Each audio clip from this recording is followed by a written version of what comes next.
Di area Zaporizhia, operator Waffe Rusia terus memukul mundur para pejuang angkatan bersenjata Ukraina di desa Rabotino. Rekamannya beredar di media sosial Telegram pada Senin 13 Mei 2024.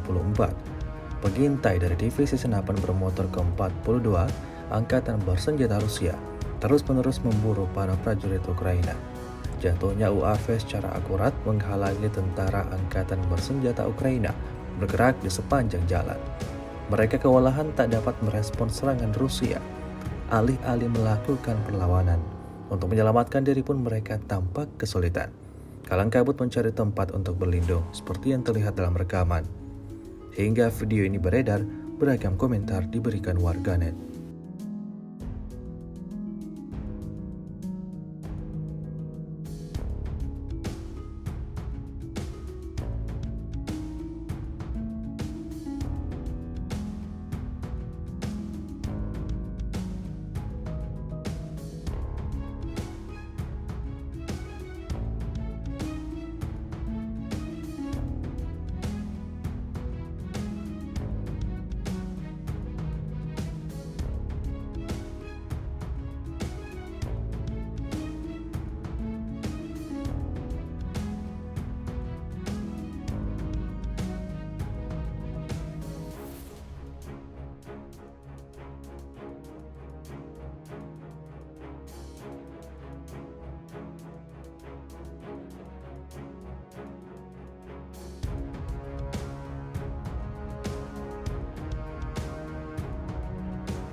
Download Tribun X sekarang, menghadirkan lokal menjadi Indonesia.